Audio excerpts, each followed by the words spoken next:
All right, Tuesday, federal judge just slammed the door on Pam Bondi. Her hand-picked prosecution team, disqualified, all three of them. According to court documents filed Monday, judge called it a triumvirate of unqualified political appointees. Direct quote, page 4. $127 million prosecution, 23 months of investigation, 3 attorneys who've never tried a federal case. That's what Bondi sent to handle the biggest DOJ prosecution of the decade. Judge wasn't having it. Now Trump's got 14 days to find actual prosecutors, real ones, with federal trial experience. I've been going through this 47-page order. Here's what the headlines aren't telling you. Quick context. Pam Bondi, Attorney General, confirmed January 2025. The issue? She's been stacking major prosecutions with loyalists instead of career DOJ attorneys. Timeline, fast version. Weeks ago, Bondi personally assembled a special prosecution unit. 3 attorneys, all political appointees, 0 federal trial experience between them. Then they filed their first major case, a massive public corruption prosecution. Last week, defense counsel filed a motion to disqualify, argued the team violated federal competency standards. Monday, judge ruled, motion granted, all 3 removed. That's the setup. Now the documents. What makes this different? This isn't a policy dispute. This isn't politics. A federal judge looked at the qualifications of Bondi's chosen prosecutors and said, on the record, they're not competent to try this case. That's never happened at this level, not like this. The order names names, lists credentials, does the math on trial experience, and the math doesn't work. Combined federal trial experience of the 3-person team, 0 jury trials. 0. They were about to prosecute a case that could send someone to prison for 20 years. Now the documents. Okay, the evidence. First document filed Monday. I pulled page 12. It says, quoting here, the court finds that lead counsel has never examined a witness in a federal proceeding, has never delivered an opening statement before a federal jury, and has never conducted voir dire. That's not my take. That's the filing. What it means? The person Bondi chose to lead this prosecution has literally never spoken to a jury in federal court. Ever. But here's what got me. Page 31, different section. The judge reviewed billing records. 847 hours logged by the lead attorney. Know how many were in a courtroom? 11 total. The rest? Meetings. Memos, strategy sessions. Put those together? Yeah, this wasn't a prosecution team. It was a loyalty test. I went through this 3 times. Pattern's clear. All 3 attorneys came from the same political network. All 3 were appointed within 60 days of Bondi's confirmation. All 3 bypassed the standard DOJ vetting process, all documented. Now, what nobody's covering, page 38. Exhibit D, internal DOJ emails from February. Career prosecutors in the criminal division flagged this team, warned leadership, recommended adding experienced trial counsel. Response from Bondi's office? Recommendation noted, no action required. That email was sent February 11th. Case was filed February 23rd. Read that again. Career DOJ attorneys warned this would happen. Leadership ignored them. 12 days later, filed anyway. Fallout. Prosecution delayed minimum 90 days. Key witness availability now uncertain. Statute of limitations pressure on 2 counts, all within the next 4 months. The judge didn't just disqualify the team. He laid out exactly why Bondi's approach is failing. Page 41. The Attorney General's apparent prioritization of political considerations over prosecutorial competence undermines the integrity of these proceedings. That's a sitting federal judge saying the Attorney General put politics over competence on the record. There's more. Page 19 details what the defense discovered during their investigation of the prosecution team. Lead counsel's last courtroom appearance before this case? 2019. A state court motion hearing. Lasted 23 minutes. Second chair? Admitted to the bar in 2022. Total litigation experience, 4 depositions, all in civil cases. Third member? Previously worked as a congressional staffer, switched to DOJ last year, never practiced law in any courtroom. These are the people Bondi trusted with a case involving 14 defendants, 31 counts, and potential sentences totaling 340 years. The judge included a chart, page 26, compared this team's experience to the standard DOJ prosecution team for cases of similar complexity. Average major prosecution team combined 47 years federal trial experience. This team combined 0 years federal trial experience. That's not a gap, that's a canyon. One more thing, footnote 14, easy to miss. The judge notes that Bondi was personally briefed on the defense motion 2 weeks ago. She could have substituted counsel voluntarily, avoided this ruling entirely. She didn't. The court had to do it for her. That's just the first document. Subscribe. I'm not done. There's a second filing that dropped yesterday. Shows how deep this goes. I'll get to it. But first, what the other side is saying. Okay, but look, gotta be fair here. The other side has a point. Few points, actually. DOJ defenders say this is judicial overreach, judge inserting himself into prosecutorial discretion. And honestly, some of it holds up. Their argument, the Attorney General has broad authority to assign cases. Congress gave DOJ that power. Courts traditionally defer to those decisions. Plus, the attorneys in question all passed the bar, all have law degrees, technically qualified under statutory minimums. A senior DOJ spokesperson put it this way: this ruling substitutes judicial preference for executive authority. Don't agree with all of it, but that's not nothing. What they've got, Supreme Court precedent generally protects prosecutorial staffing decisions. No statute explicitly requires minimum trial experience for federal prosecutors. Even a former federal judge, now in private practice, admits courts rarely, almost never, disqualify prosecutors for inexperience alone. That's true. This ruling is unusual, maybe unprecedented at this level. The Trump administration's response came within 3 hours of the ruling. White House press secretary called it another example of activist judges targeting the administration's legal team. They're pointing to the judge's background. Obama appointee, previously ruled against Trump administration policies twice. And look, patterns there. You can see why they're making the argument. They're also pushing back on the zero experience framing. DOJ issued a statement Monday night.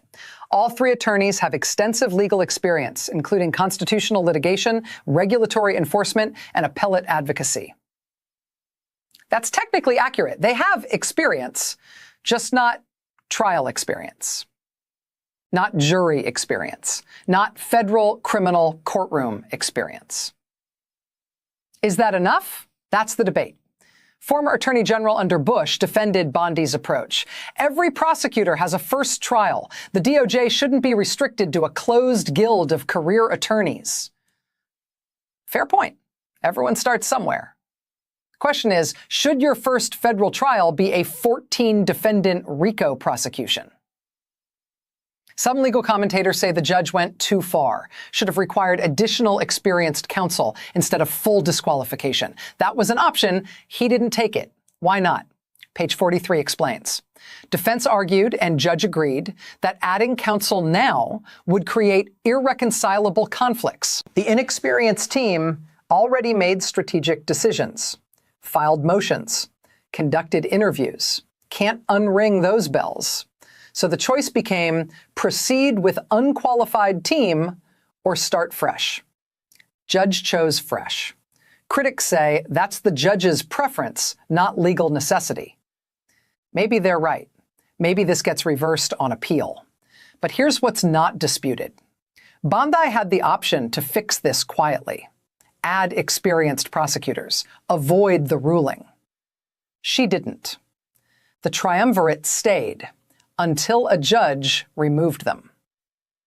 Both interpretations exist: judicial overreach versus necessary intervention.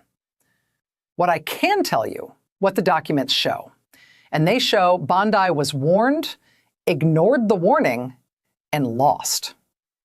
This didn't come out of nowhere. Backstory, quick. Shortly after confirmation, Bondi reassigned 17 career prosecutors from high-profile cases, replaced them with political appointees. Weeks later, internal DOJ memo leaked. Career staff warning about systematic degradation of trial readiness. Then, first major case with new team goes to trial, resulted in hung jury.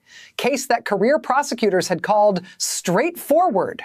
Someone even said, on record, we're watching institutional competence being traded for ideological loyalty. That was a 30-year DOJ veteran, resigned in February. What happened? Same thing that always happens. Loyalty tests don't care about qualifications. Pattern. Experienced attorneys pushed out or reassigned. Political allies promoted regardless of courtroom skills. Warning signs ignored until courts intervene. Every time, got away with it. Until Monday. This judge did something unusual. He put the receipts in the order, named names, listed credentials, did the math. Usually judges give prosecutors benefit of the doubt, assume DOJ knows what it's doing. This judge looked at the record and concluded they don't. Not this team, not this case. That's a break from tradition. That's a federal judge saying out loud what career DOJ staff have been saying privately for months. The question now, is this the first crack or an isolated incident? Because there are 11 other cases with similar team compositions. 11. And defense attorneys are watching. See where this is going?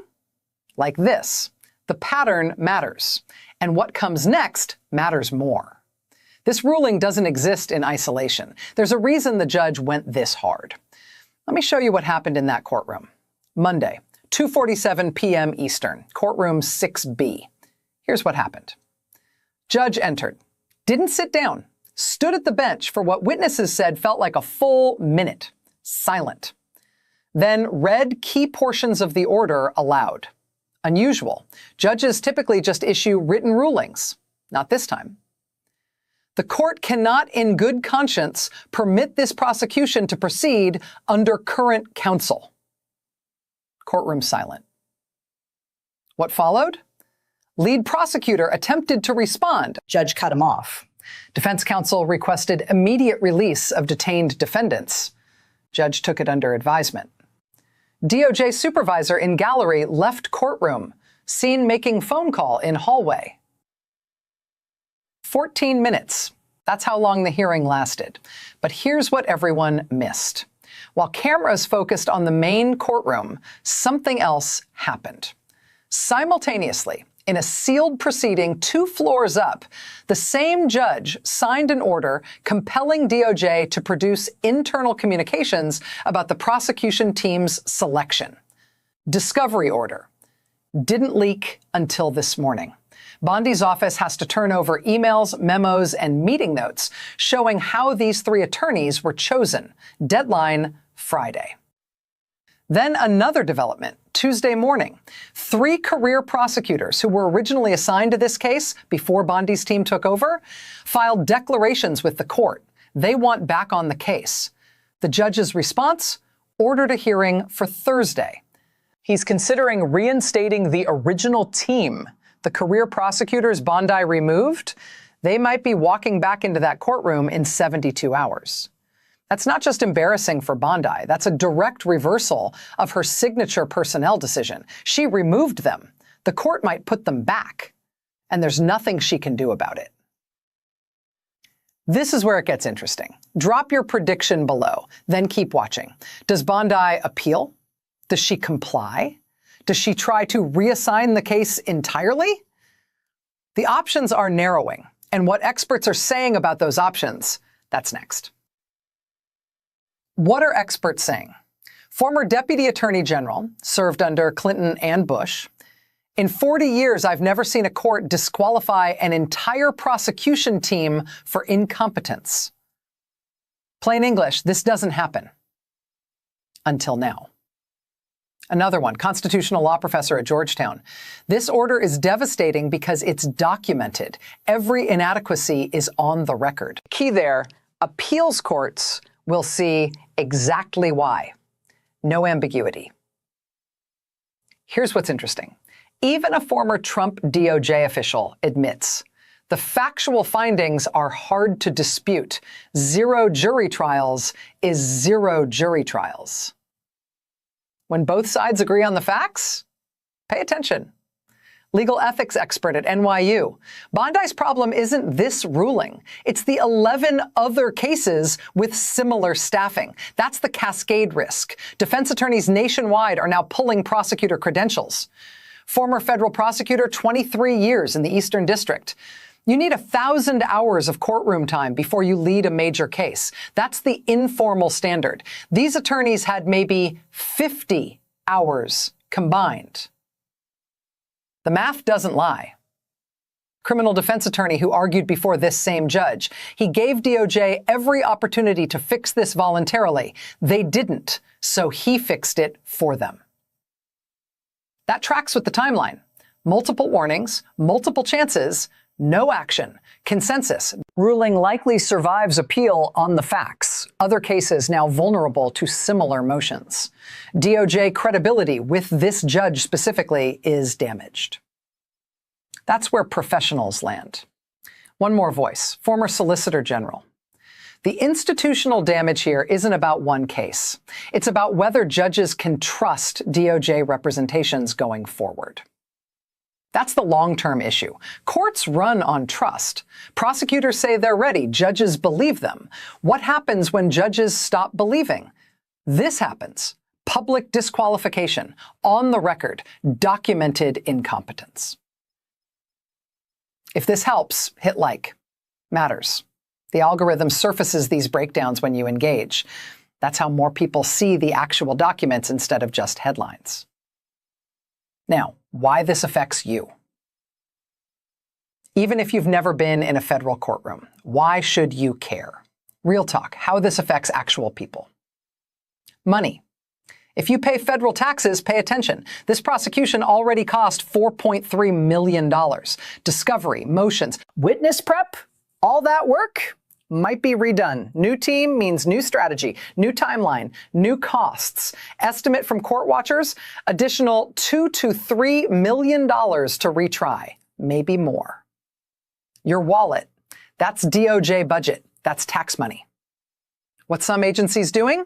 Requesting supplemental appropriations. Translation, asking for more money because the first batch was wasted. Not advice, just what I'm seeing. Precedent. This sets a precedent. Next time you're called for federal jury duty, different calculation. If defense attorneys can successfully argue the prosecutor isn't competent, trials get delayed, cases get dismissed, witnesses disappear. Quick example, you're a witness to federal crime. You cooperate, testify at grand jury, case goes to trial. Then this happens. Prosecution disqualified, case delayed 18 months. You still willing to testify? Still remember details? Still alive? That's not dramatic. That's how this works now. Competence delays have real consequences for real cases. Who's affected right now?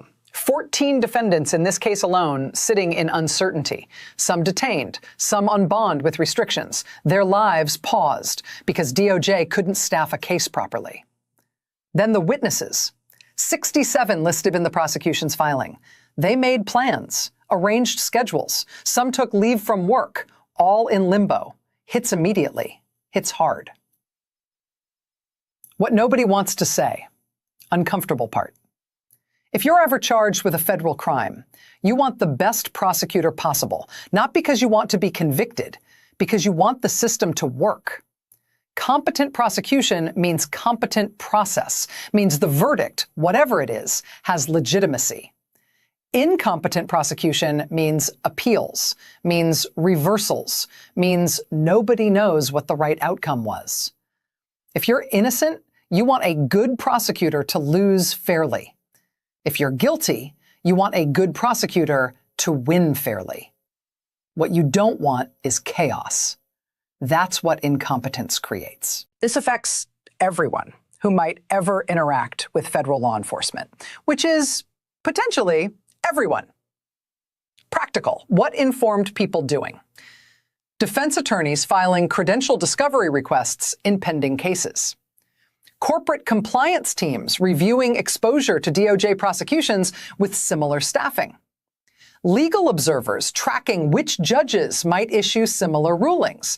Questions to ask if you're involved in any federal matter. Who's the assigned prosecutor? What's their trial record? Has their team been challenged? Knowledge helps. The next few months will show whether Monday's ruling was an isolated correction or the start of a systematic reckoning. Either way, worth understanding what happened and why. How'd Bondi respond? Made it worse, honestly. Tuesday morning press conference, Bondi called the ruling an unconstitutional intrusion on executive authority. Quote, unelected judges don't get to staff the Department of Justice. Reaction? Legal Twitter erupted. Unelected judges trended for 3 hours. Several former federal judges issued statements, called her comments dangerous. Federal Judges Association, typically silent on political matters, released a 1-paragraph statement. Judicial review of prosecutorial competence is well established and appropriate. That's about as close to a rebuke as sitting judges get. Then she doubled down. Afternoon statement. DOJ would seek emergency stay pending appeal. Prosecution should continue with current team while appeal proceeds. Defense counsel came back. The Attorney General is asking this court to let unqualified attorneys risk someone's liberty while she appeals. Judge's response came at 6 p.m. Denied the stay. Added language calling the motion frivolous. Frivolous from a federal judge regarding a DOJ filing. That word has consequences. Could affect future filings, could affect sanctions. Then Tuesday evening, new development. Bondi reportedly met with White House counsel for 2 hours. No statement afterward. Sources inside DOJ describe chaos and finger pointing. Who approved this team? Who ignored the warnings? Who briefed Bondi? Those questions are being asked internally, loudly, not cooling down, heating up. What's still unclear? 1. Will Bondi actually appeal, or was that just public posturing? 2. If career prosecutors return Thursday, what happens to the decisions the disqualified team already made? Which rulings stand? Coming, Thursday, March 26th. Hearing on reinstating original prosecution team. Judge indicated he'll rule from the bench. Friday, March 27th, deadline for DOJ to produce internal communications about team selection. Those documents become part of public record. Next Tuesday, March 31st, appeals court deadline if Bondi files. Expedited consideration possible. Bondi reportedly called an all-hands meeting for senior DOJ leadership. Wednesday morning, defense counsel preparing motion for sanctions, arguing DOJ frivolous stay request warrants penalties. Other defense attorneys in those 11 similar cases filing their own credential discovery requests. At least 4 motions expected this week. Date to watch, Thursday, March 26th. If the judge reinstates the original team over Bondi's objection, that's not just a legal loss. That's a federal court undoing her personnel decision in real time, on the record. Should know more by then. Subscribe. I'll cover the Thursday hearing when it happens. This story's moving fast. New filings daily. I break them down so you don't have to read 47 pages of legalese. Hit subscribe, notifications on. Where we are right now. 3 prosecutors disqualified. Cannot work on this case going forward. 14-day deadline for DOJ to identify replacement counsel. Emergency stay denied. Appeal clock running. Thursday hearing scheduled on reinstating original team. Friday deadline for internal communications production. Scheduled Thursday, March 26th. Reinstatement hearing, 10 a.m. Friday, March 27th. Document production deadline, 5 p.m. Tuesday, March 31st. Appeals court filing deadline. Not public yet. Names of potential replacement prosecutors DOJ hasn't announced. Also developing, at least 4 similar motions being prepared in other cases. First expected filing tomorrow. Career DOJ staff privately expressing, depending who you talk to, vindication or concern. Vindication, they warned this would happen. Concern, what happens to their other cases now? Clock's running. Bondi has 13 days remaining to staff this prosecution.